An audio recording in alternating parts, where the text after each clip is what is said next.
Hello everyone. இன்னைக்கு 10th physics unit 4 short answer questionல third one தான் பார்க்க போறோம். என்ன கேட்டிருக்காங்கன்னா ஸ்டேட் ஓம்ஸ் லாவோட டெஃபினேஷன் ஸ்டேட்மெண்ட் என்னன்னு கேக்குறாங்க. இது ரொம்ப மோஸ்ட் இம்பார்ட்டன்டான 2 மார்க். கண்டிப்பா நீங்க ஸ்கிப் பண்ணாம படிச்சுக்கோங்க. எல்லா எக்ஸாம்ஸ்லயுமே மோஸ்டா கேட்பாங்க இந்த 2 மார்க். ஓகேவா? இப்போ ஓம்ஸ் லா அப்படின்னா என்ன சொல்ல வராங்கன்னா ஃபர்ஸ்ட் நம்ம ஒரு கண்டக்டர் இருக்கிறதா கன்சிடர் பண்ணிக்கோங்க. கண்டக்டர்னா என்னன்னு பார்த்தோம், ஒரு கரண்ட்டை கேரி பண்ற ஒரு மெட்டீரியல் தான் கண்டக்டர். ஓகேவா? அதான் நம்ம இப்போ ஒரு காப்பர் ஒயர் அப்படின்னு வச்சுப்போம்.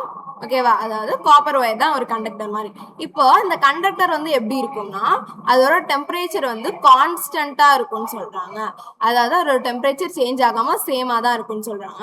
ஸோ இப்படி இருக்க ஒரு கண்டக்டர் வந்து என்ன ஆகும்னு சொல்றாங்கன்னா அதோட கரண்ட் வந்து இன்க்ரீஸ் ஆனிச்சுன்னா, அதாவது என்ன ஸ்டேட்மெண்ட் சொல்ல வராங்கன்னா current directly proportional potential difference அப்படின்னு சொல்றாங்க.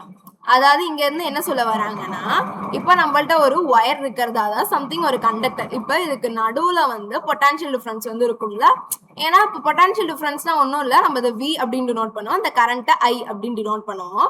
பொட்டான்ஷியல் டிஃபரன்ஸ்னா என்ன சொல்ல வராங்கன்னா இப்போ நம்மள்ட்ட வாட்டர் வந்து ஃப்ளோ ஆகிட்டு இருக்கு ஒரு பைப்ல. ஸோ அதை புஷ் பண்றதுக்கு நமக்கு எப்படி ப்ரெஷர் தேவையா இருக்கும். ஸோ அந்த ப்ரெஷர் நிறைய இருந்துச்சுன்னா நமக்கு வாட்டர் நல்லாவே ஃப்ளோ ஆகும். சேம் அதே மாதிரி இங்கேயும் நமக்கு இதுல இருக்க எலக்ட்ரிக் சார்ஜஸ் இருக்குல்ல, அந்த எலக்ட்ரிக் சார்ஜஸை புஷ் பண்ண வைக்கிற ஒரு ஃபோர்ஸ், எலக்ட்ரிக் ஃபோர்ஸை தான் நம்ம வால்டேஜ் அப்படின்னு சொல்றோம். ஓகேவா? ஸோ அந்த வால்டேஜ் வந்து அதிகமா இருக்கும்போது அந்த கண்டக்டரோட கரண்ட்டுமே அதிகமா இருக்கும் தான் நமக்கு ஓம்ஸ் லால சொல்றாங்க.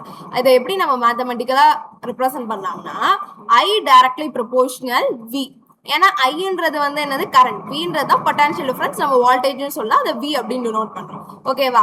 ஐ டைரக்ட்லி ப்ரொபோர்ஷனல் வின்னு சொல்லிட்டாங்க. இப்போ நெக்ஸ்ட் என்ன பண்றோம்னா இந்த ப்ரொபோர்ஷனல் சிம்பிளை நம்ம ரிமூவ் பண்ணணும். கரெக்டா?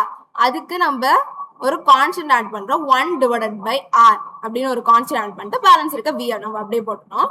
நெக்ஸ்ட் என்ன பண்றோம், இந்த ஆரை லெஃப்ட் ஹேண்ட் சைட் கொண்டு போனா ஐ ஆர் அப்படின்னு வந்துருமா. பேலன்ஸ் நமக்கு இங்க வி மட்டும் தான் இருக்கும். ஸோ ஃபைனலா நமக்கு என்ன ஈக்குவேஷன் வருது, V ஈக்குவல் டு IR. இதுதான் வந்து ஓம்ஸ் லாவோட ஃபார்முலா அப்படின்னு சொல்றாங்க. ஓவராலா நம்ம என்ன பார்த்தோம்னு பார்த்துடலாமா? என்ன சொல்றாங்க, ஒரு கண்டக்டர் வந்து கான்ஸ்டன்ட் டெம்பரேச்சர்ல இருக்கும்போது அதோட பொட்டான்ஷியல் டிஃபரன்ஸ் நமக்கு அதிகமானுச்சு, அதோட கரண்ட்டுமே அதிகமாகும்.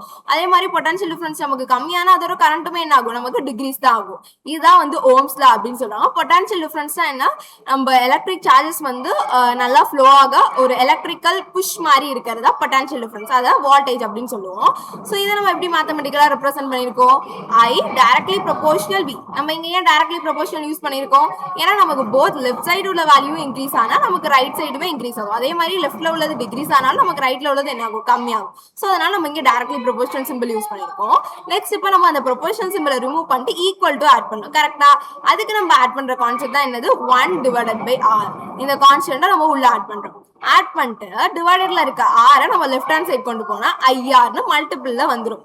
கரெக்டா? பேலன்ஸ் வந்து இங்க வி இருக்கும். ஸோ வி எழுதிக்கிறோம். இதை நம்ம ஃபைனலா ரீஅரேஞ்ச் பண்ணும்போது வி ஈக்குவல் டு ஐஆர். இதுதான் ஓம்ஸ் லாவோட ஃபார்முலா. ஓகேவா? இதுதான் ஓம்ஸ் லா. இந்த கொஸ்டினை கண்டிப்பா ஸ்கிப் பண்ணாம படிச்சுக்கோங்க. தேங்க்யூ.